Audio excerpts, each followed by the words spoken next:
সামির ধন্যবাদ।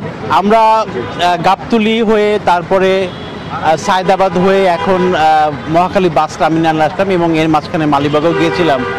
তো আসলে আমরা আজকের দৃশ্যপটটা দেখাতে চেষ্টা করেছি প্রিয় দর্শকদের যে এই ঈদের আগের এই সময়টাতে আসলে মানুষের যে যাবার যে প্রবণতা, অর্থাৎ মানুষের মানে যাতায়াতে কোনো ভোগান্তি হচ্ছে কিনা সেই বা কোনো প্রবলেম তৈরি হচ্ছে কিনা সেটি আমরা দেখাতে চেষ্টা করেছি। এবং আপনারা জানেন যে গতকাল ছুটি হয়েছে এবং সরকারি ছুটির পরপরে কিন্তু ভিড় বাড়তে থাকে এবং আজকে সকাল থেকেই বলবো যে বিভিন্ন বাস কাউন্টারগুলোতে কিন্তু আমরা লোকের সমাগম দেখেছি।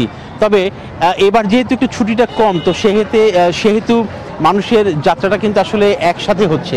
তো এই জন্য আমরা দেখলাম যে গাবতলী দেখলাম বা সায়দাবাদ দেখলাম এবং সেখানে হয়ে এখন আমরা এই মহাখালী বাস টার্মিনাল আসলাম।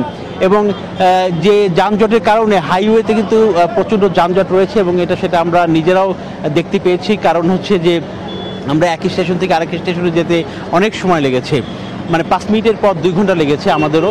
তো সেই হিসেবে আমরা দেখলাম যে হাইওয়েতে যানজটের কারণে ঢাকায় যে গাড়িগুলো গতকাল রাতে বের হয়েছে সেই গাড়িগুলো এখনও আসেনি এবং এই কারণে যে প্রত্যেকটি পরিবহনের কিন্তু প্রায় যে দেখা যাচ্ছে যে তাদের যে শিডিউল সেটা কিন্তু আসলে তারা ঠিক রাখতে পারছেন না, এত যানজট। আপনারা এর পাশাপাশি হাট বসেছে বিভিন্ন জায়গায়, তো হাটের কারণেও কিন্তু কমলাপুরে যেহেতু হাট আসছে সেখানে আমরা যখন গেছিলাম সেই অবস্থা দেখেছি যে হাটের কারণে কিন্তু প্রচণ্ড যানজট হচ্ছে। এরকম বিভিন্ন জায়গায় কিন্তু আমরা দেখেছি যে এরকম একটা অবস্থা তৈরি হয়েছে এবং শিশুরা, বাচ্চারা, মহিলারা কিন্তু এবং যেহেতু সময় মতো গাড়ি ছাড়ছে না, 1 ঘন্টা 2 ঘন্টা 3 ঘন্টা লেট হচ্ছে এরকম গাড়িতে আমরা দেখেছি।